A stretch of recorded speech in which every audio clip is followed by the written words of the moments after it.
My name is Patricia Williams. If you had asked me before that night, I would have said my life was steady, predictable in the best way. I didn't realize how fragile that sense of stability was until everything cracked on a Tuesday. Tuesdays were supposed to be our thing. Not a holiday, not an anniversary, just a quiet agreement between me and my boyfriend Samuel Hart that no matter how loud the world became, we would always find our way back to each other in the middle of the week.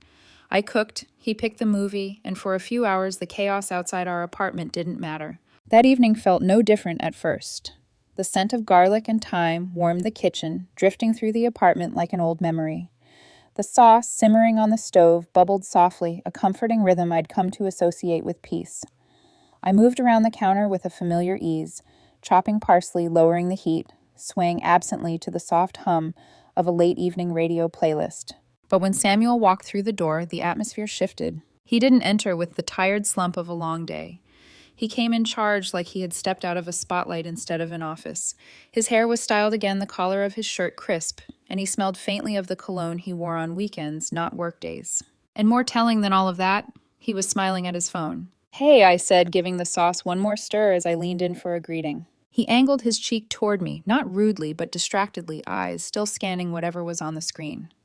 "Hey, smells amazing, by the way." I tried to ignore the way his energy felt misaligned with our usual Tuesday comfort. "Almost ready," I said, just letting the sauce reduce. His phone buzzed again, another smile. He finally put the phone down, long enough to pull off his blazer and loosen his tie. "Great day today," he said, running a hand through his hair with unnecessary flair. "Oh," I asked lightly. "Want to tell me about it?" "Yeah. Jade closed that huge marketing deal she's been chasing. The energy in the office was insane." His grin widened. "We're celebrating tonight." There it was, Jade. The name always arrived like a chill under the door. Jade Bennett, his best friend. His favorite coworker. The woman who texted him at 6 a.m. and midnight with equal enthusiasm. The woman whose innocent inside jokes with him grew sharper over time. A year ago, her name hadn't meant anything to me. Now it felt like a warning. "Oh," I said carefully. "Celebrating? Where?" "At her place." He said it so casually it almost sounded normal. She finally finished building that insane home theater she's been bragging about. New projector, surround sound that could rattle bones. I've been dying to see it. The clock on the microwave blinked 10:43 p.m. "Tonight," I asked, unable to keep the edge of disbelief from my tone. "It's Tuesday, Samuel, and you have a meeting at 9 tomorrow." He waved a hand dismissively. "Come on, Pat. It's just a movie night. Live a little." Live a little. The phrase hit harder than it should have, mostly because I knew exactly where it came from. It was Jade's favorite line, tossed around like a philosophical lesson she alone had mastered. Jade with her curated spontaneity and drama-soaked storytelling.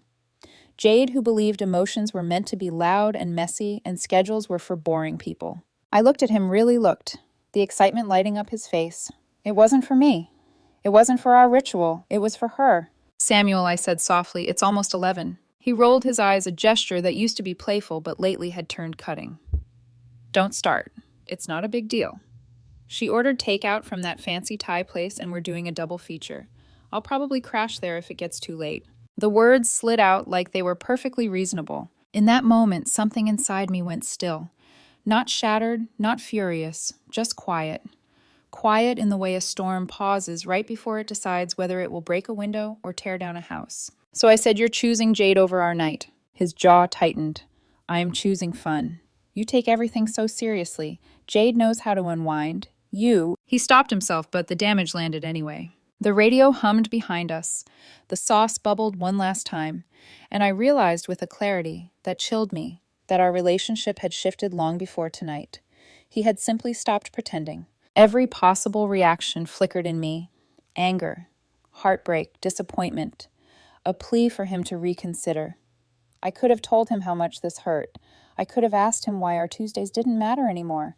But any argument I made, any pain I showed, would end up as a joke he shared with Jade later. So I took a slow breath, steadying myself against the counter. "Okay," I whispered. He blinked. "Okay, what?" "Go," I said simply. "Have fun." For the first time that night, Samuel looked unsure, as if my calmness disrupted the script he'd prepared in his mind.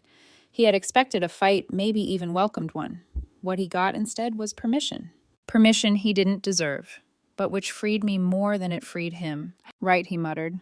I will. And he left. The door didn't slam, it clicked shut, soft final, like the end of a sentence neither of us intended to write. I stood alone in the quiet kitchen for a long moment. Then I turned off the stove. Empty quiet filled the room. Purpose settled into my bones. I walked to the closet, pulled out my luggage, unzipped it on the bed, and began packing calmly, methodically, without bitterness or hesitation. This wasn't a reaction. It was a conclusion. Before I left, I wrote a single note on the pad beside the stove and propped it against the pot of untouched sauce. Hope the movie was worth it. The sequel's called Moving Out. The first thing I remember feeling after closing the apartment door behind me wasn't sadness. It was weightlessness, a strange, steady calm that settled over me, like I'd stepped out of a tight, airless room into open space. The hallway outside Arnaud. His apartment was silent at that hour. I could still smell the faint trace of thyme and garlic clinging to my sweater, the last proof of a dinner that never became a memory. I didn't look back through the peephole. There was nothing I needed to see, nothing left for me in that space. My car sat under the flickering street lamp out front. By the time I loaded my bags into the trunk, a cool mist had begun to fall, dusting the street in a sheen that made the city lights shimmer. It felt like the world was exhaling with me. I drove across town to my friend Mara's apartment. She was the one person who had seen the slow unraveling, who'd watched me dim my own light just to keep Samuel's world steady. When I knocked on her door at almost 2 a.m., she opened it without hesitation, her expression shifting from groggy to concerned in an instant. You're staying here, she said softly. And she didn't ask a single question. Not then, not when I walked past her into the spare room, not when she saw the suitcase. I was grateful for that. The guest room was small, but the moment I sat on the bed, it felt like a sanctuary. The silence was different here. No tension, no buzzing, undercurrent of resentment, no anticipation of a door unlocking at midnight. Just quiet. Honest quiet. I lay back on the pillows, fully expecting tears to come. They didn't. All I felt was clarity. For years, I had mistaken endurance for love. I had absorbed comments that chipped away at my confidence, accepted shifts in his behavior that piece by piece rewired the way I saw myself. I had allowed myself to believe that our relationship was stable simply because I was the one constantly stabilizing it. Tonight had made one thing unbearably clear. I was the only one fighting to keep it alive. The next morning, long before the sun had fully risen, I slipped out of bed and sat by the window. Soft gray light crept into the room. For the first time in months, the quiet didn't feel like punishment. It felt like possibility. I messaged my landlord as soon as the clock hit 8. I didn't give details, just said I needed to end the lease early and would pay the penalty. I transferred my share of the last month's rent and utilities into my and Samuel's joint account. No loose ends. No excuses for him to claim I'd left him with chaos. Then I blocked him. Phone, email, social media, everything. I didn't do it out of anger. I did it because I knew what would come next. The confusion, the indignation, the attempts to reel me back in, and I couldn't give him access to me, not even a sliver of space to enter my peace. He had already taken so much. By noon, the first wave hit anyway. A voicemail from an unknown number, his voice tight, irritated, trying to mask panic. Patricia, where are you? The apartment is empty. This isn't funny. Call me back. I deleted it instantly. An hour later, another unknown number, this time sharper. Okay, I get it. You're mad. You made your point. Now, can you please call me Jade says, honestly, it's really immature. Even hearing her name spoken out loud made something in me go still. I deleted that one too. Mara watched all of this from across the kitchen island, her coffee mug in hand, eyes narrowed. Let him burn himself out, she said. Block every number you don't recognize. So I did. Every time a strange number buzzed, I sent it to voicemail without hesitation. And the messages kept coming. By evening, Mara slid her phone across the counter toward me with a heavy sigh. You should hear this, she said. It's from Jenny. She's in Samuel's group chat. I pressed play. Jenny's voice was barely a whisper over the line. Hey, so Samuel's been telling people you had some kind of emotional breakdown and just disappeared. He's saying you've always been insecure and you finally snapped. It's bad. I closed my eyes for a moment, not in shock, just resignation. Of course he was rewriting the story. Of course he was framing himself as the victim. He needed people to believe he'd done nothing wrong, that I was the problem, that Jade wasn't a threat but a harmless friend, and I had simply been too sensitive to understand. Let him talk. Let him craft whatever version of the truth helped him sleep at night. I wasn't playing in his story anymore. That night after dinner, Mara sat beside me on the couch. "Are you okay?" she asked gently. For the first time in a long time, I didn't have to think about the answer. "I am," I said. "I really am." And I meant it. The clarity in my chest was steady, quiet, but firm. I felt like I'd stepped out of a maze I didn't even realize I'd been trapped in. 2 days later, more updates trickled in from friends who still orbited the same social circles as Samuel. The narrative he was spinning was unraveling fast. People were noticing gaps in his stories. Jade's name kept surfacing in uncomfortable ways. And then the shift happened, at last, the part that felt like something out of a dramatic screenplay, except it was real. Someone saw Samuel and Jade together at a bar. Not the fun celebratory version he'd painted. Not excitement, not sparks, not chemistry. Just tension, frustration, distance. Jade apparently had not been the golden success story she painted herself to be. Her big marketing deal inflated. The company she bragged about, not thrilled with her sudden ego boost.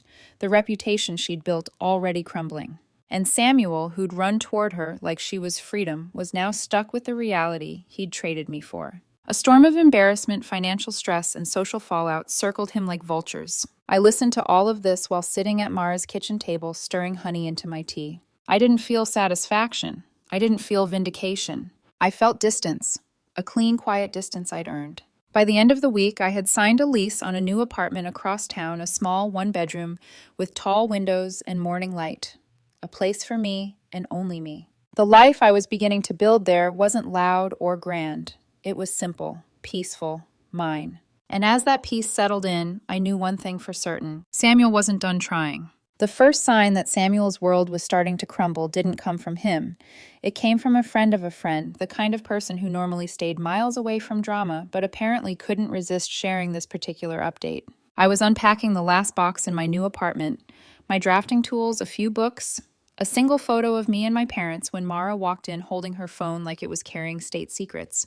"Patricia," she said, lowering her voice, even though it was just the two of us. "Sit." I raised an eyebrow. "I'm fine. Just tell me." She shook her head. "No, you'll want to sit." So I did, carefully, slowly, and she hit play on a voice note she'd just received. It was from Caleb, a guy who used to hang out with Samuel on weekends, a guy who always made bland diplomatic jokes to avoid taking sides, the kind of person who would never speak up unless something truly wild happened. "Okay, listen." Caleb's voice crackled through the speaker. "You didn't hear this from me, but Samuel and Jade were at Carbon Bar last night, and it was bad. Like embarrassingly bad. She was crying. He was staring at his phone. They weren't even together, just kind of stranded in the mess they made." He paused. "And Jade told someone loudly that she didn't sign up for a boyfriend. Her words. She said Samuel was just supposed to be fun, casual, a distraction. She didn't want commitment. She didn't want drama. She didn't want him." Mara covered her mouth with both hands, her eyes huge. I just sat there, still, breathing. Caleb continued, sounding almost bewildered. And, apparently Jade's big deal collapsed. Her client found out she exaggerated her role. They dropped her team. Her company might fire her. She's losing it. Samuel looked miserable. I don't know, it was messy. The message ended. Mara set the phone down slowly. "Patricia, are you okay?" I nodded. Yes. And that was the truth. Because as she stared at me with sympathy waiting for anger or vindication or sadness, all I felt was a distant, clean understanding. Like watching a storm from behind a thick glass window. You see the lightning, hear the thunder, but it no longer reaches you. None of this surprised me. Not the collapse, not the crying, not the tension, not the sudden exposure of Jade's lie. People who build their importance out of smoke and theatrics eventually choke on their own performance. I just hadn't expected it to happen so fast. The next week passed quietly. I settled into my new apartment one room at a time, savoring the first moments of a space that didn't have to be negotiated, compromised, or explained. I bought a leather chair. I'd always wanted, Samuel once said, it was too serious looking. I hung up the abstract painting he hated because he didn't get it. I put plants near the window, even though he claimed greenery made his allergies flare. Every choice was a small reclamation of parts of myself I'd muted around him. I went running in the mornings. I sketched at night. I slept without waiting to hear someone unlock the door at 1 a.m. Peace became a physical presence in my home, a quiet companion, a soft breathing thing. But on the fourth morning, while I was stretching before a run, my phone buzzed with a message from Mara. He started phase 1. I already knew what she meant. Samuel wouldn't go quietly. People like him never did. I opened the voicemail she forwarded. Samuel's voice cracked slightly at the edges, as if he was aiming for calm but couldn't quite hold the tone. Patricia, it's me. Look, we need to talk. I don't know where you are, but this is childish. We were together for 2 years. Don't I at least deserve a conversation? I deleted it. That afternoon came phase 2. Another voicemail forwarded again, because all numbers tied to him were blocked. His voice was softer now, wrapped in the kind of nostalgia that could make strangers cry. Hey, I was cleaning and found that playlist you made for our first road trip. Remember that? You were so nervous to drive in the rain. I kept teasing you. God, we laughed so hard. I miss that. I miss... Delete. He didn't miss me. He missed the version of himself he was able to be because I was doing all the emotional work. The next day brought phase 3. This time from an unblocked number, Mara's phone. She handed it to me with a raised eyebrow. Just answer. Trust me. I pressed accept. Patricia. The voice was sharp, irritated. Samuel's sister, Leah. I leaned against the counter. What do you want? Look! She began, her tone landing somewhere between guilt-tripping and scolding. Samuel messed up, okay? But he's heartbroken. Completely shattered. He's been through a lot lately. Jade manipulated him. You know how she is. I didn't answer. Leah continued, exasperated. A real woman would forgive him, you know. He needs you. You're the stable one. You're supposed to help him through this. I laughed quietly without humor. Leah, I said, I am being the stable one.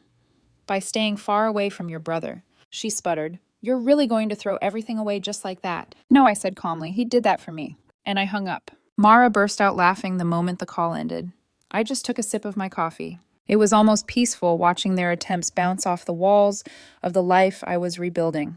Almost. Because phase 4 came next. The ugliest phase. A string of texts from a burner number, each more venomous than the last. So that's it. You're a coward. You never loved me. You're heartless. You're pathetic. You'll regret this. I read them all with a neutral face, almost fascinated. His shift from charm to cruelty was so predictable it felt scripted. This was Samuel without an audience. This was Samuel without control. This was Samuel exposed. I didn't block that number, not immediately. I let the messages pile up, each one confirming what I'd felt for months. Then I deleted the entire thread. Blocked. Gone. The silence that followed was deeper than before. He had exhausted every tactic except the one he avoided most, facing himself. I thought that would be the end of it. But life has a way of delivering finales with dramatic timing. Exactly 3 months after I walked out of our apartment, I returned home from a late gym session. The drizzle had returned, soft silvery rain that blurred the streetlights and made everything glow. I was thinking about a renovation project I wanted to start. I was thinking about how quiet and good my life felt. Then I saw the silhouette. A figure standing near the entrance of my building, unmoving, watching. My heart didn't race. My steps didn't falter. I already knew who it was. Samuel stepped into the street lamp's glow. Rain collecting in his hair, his hoodie soaked, his expression hollow, stripped of the arrogance, the excuses, the performative bravado. He looked nothing like the man who left my apartment that night. Patricia, he said quietly, his voice raw. Please, we have to talk. Rain slid down Samuel's face, dripping from his nose, gathering in the folds of his soaked hoodie, turning him into a shape carved out of regret. I stopped a few feet away from him, not out of fear, but out of clarity. He wasn't a danger. He wasn't a threat. He was just a man who had finally run out of people to lie to. We don't need to talk, I said softly. He shook his head with a desperate, jerky motion. Please, Patricia, just hear me out. The drizzle intensified, speckling his eyelashes, making his voice crack. He had always hated the rain. It made him feel small, he once told me. I didn't step closer or offer shelter. I wasn't going to rescue him from a storm he built. He swallowed hard. Everything fell apart. Jade lied to me, used me, embarrassed me in front of everyone. My friends, God, half of them won't even talk to me. I lost so much because of her. His voice broke. And because of you leaving, I lost you. I lost us. He took a tiny step forward, hands trembling. I know I messed up. I know I took you for granted. I should have fought harder for us. I should have... Samuel, I interrupted, gently, stop. His breath hitched. He waited. This isn't about Jade, I said. Not really. Not anymore. It hasn't been for a long time. He blinked, confused. You didn't lose me because she lied, I said quietly. You lost me because you did. His shoulders collapsed, a visible sinking. For a moment, he wasn't the Samuel who had rolled his eyes at my boundaries, or the Samuel who had blamed my concerns on insecurity, or the Samuel who had brushed off my hurt like it was inconvenience. For a moment, he was just a man facing consequences for the first time in his life. I'm sorry, he whispered. I swear to God, Patricia, I'm so sorry. I will do anything. Anything. Just don't walk away. The street was empty, except for the two of us. Cars passed in the distance, their tires hissing over wet pavement. A dog barked somewhere far away. Time slowed in the way it does before something irreversible. I held his gaze. You think I walked away 3 months ago, I said. But the truth is, I left long before I packed that suitcase. He stared at me, breath shallow. I left the night you chose Jade over me. Without a second thought, I continued. I left every time you dismissed my feelings. I left when you started making me question my own worth, just to protect your ego. The rain drummed softly between us. I fought for us, Samuel, I said. Alone. And I'm done fighting battles I didn't start. He dragged a shaking hand through his wet hair. I can be better. Just give me a chance to prove it. You had many, I said simply. You ignored all of them. For a moment, I thought he might cry. Instead, he whispered, Broken, don't you love me anymore? It was a child's question.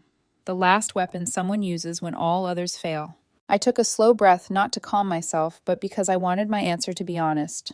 I love my peace more. His mouth fell open slightly, but no sound came out. I stepped past him, moving toward the building entrance. He didn't reach for me. Maybe he finally understood how fragile the line was between desperation and disrespect. Patricia, he said softly. I paused. Please, don't go inside.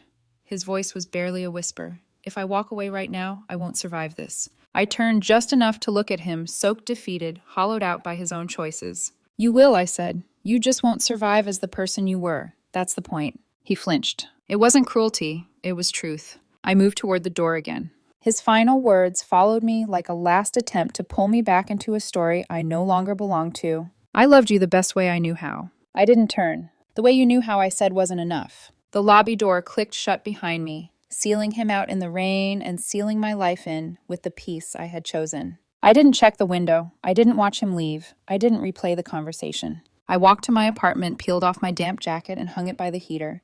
I made tea. I turned on a soft lamp.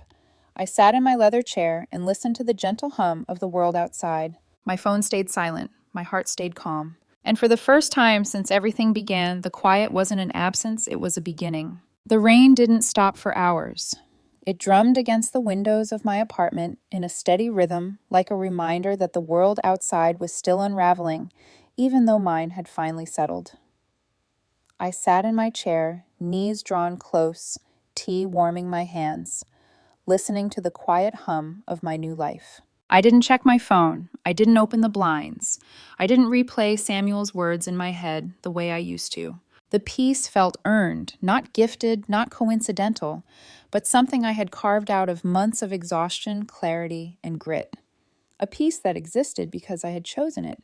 When the rain finally softened to a mist, I stood and stretched, expecting to feel some kind of emotional aftermath. Guilt, fear, doubt, something. But there was only calm. I washed my mug, I brushed my teeth, I went to bed. And I slept deeply, uninterrupted, dreamlessly. For the first time in so long. Samuel didn't try to contact me again the next morning, or the day after, or the week after. Not directly, anyway. What did arrive slowly, quietly, almost embarrassingly, were the ripples of the choices he'd made. Word travels fast when a narrative collapses, when the crazy emotional X story began to fall apart under the weight of his own contradictions, when the people who had once entertained his excuses started asking questions he couldn't answer. From the outside, it looked like Samuel had simply lost control of the story. But from where I stood, watching all of this unfold from a distance, it looked more like he was finally meeting himself. One night, Mara came over with takeout wearing a look that told me she had news, but also knew I didn't want it. Just say it, I sighed, reaching for a spring roll. She hesitated. Okay, Jade left town. I blinked. We left. Moved out of her apartment. Her company fired her. She's staying with her parents 2 states away. The woman crashed hard, Patricia. I didn't react. Not outwardly, not inwardly either. And Samuel, I asked. Mara chewed slowly, searching for the right phrasing. He's quiet. Quiet, a word that had once terrified him. Now it was the only thing he had left. I pushed my food around my plate, not hungry anymore. Is he okay? It's not your job to worry about that, she said carefully. I know. But knowing didn't erase the echo of his face in the rain, hollowed, shaken a man realizing far too late what he'd thrown away. Days turned into a month. I settled deeper into my new routines. Running at dawn, drafting for hours, reading at night, exploring the quiet streets around my building.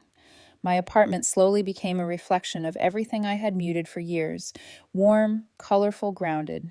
A life shaped by choice, not compromise. Sometimes, when the city was quiet and the hum of traffic softened, a thought would flicker through me like static. He might try again, but he didn't. Not even once. The silence wasn't ominous, it wasn't threatening, it was acceptance. Something in Samuel had finally broken.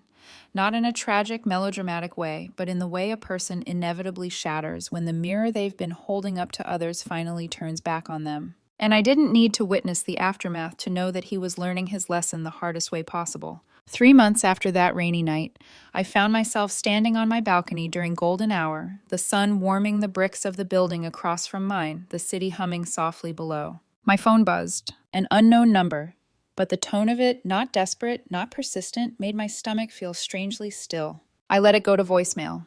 Then, after a moment, curiosity nudged me. I listened. Patricia, it's Caleb. I blinked in surprise. I hadn't spoken to him since before the breakup. I'm not calling to give you updates or gossip, he continued. I just wanted to say something. A pause, soft, almost embarrassed. I didn't get it before, he said. I didn't understand why you left. But now, yeah, I get it. You did the right thing. For yourself. Another pause. And I think Samuel finally gets it too. The message ended. I stood there on the balcony, the warm breeze brushing my hair, listening to the city shift into evening. I didn't replay the message. I didn't analyze it. I just let it drift. Because the truth was simple. I didn't need Samuel's understanding. I didn't need his apology. I didn't need closure from him. I'd given it to myself. Later that night, I made tea and settled into my leather chair. The same chair he once mocked, calling it too serious, too cold. But it wasn't cold now. It felt like home. I looked out at the city lights through the rain-speckled glass, feeling something I hadn't felt in a long time. Hope. Hope that didn't depend on anyone else. Hope that didn't hinge on a relationship or validation or promises someone might break. Hope that came from myself. My story hadn't ended that night I walked out of the apartment. It had begun. And the sequel, the one unfolding in this quiet space filled with soft lamps and morning drafts and choices that belonged solely to me, wasn't about revenge at all. It was about rebirth. It was about building a life with the one person who had never abandoned me, betrayed me, or asked me to shrink so they could shine. Me.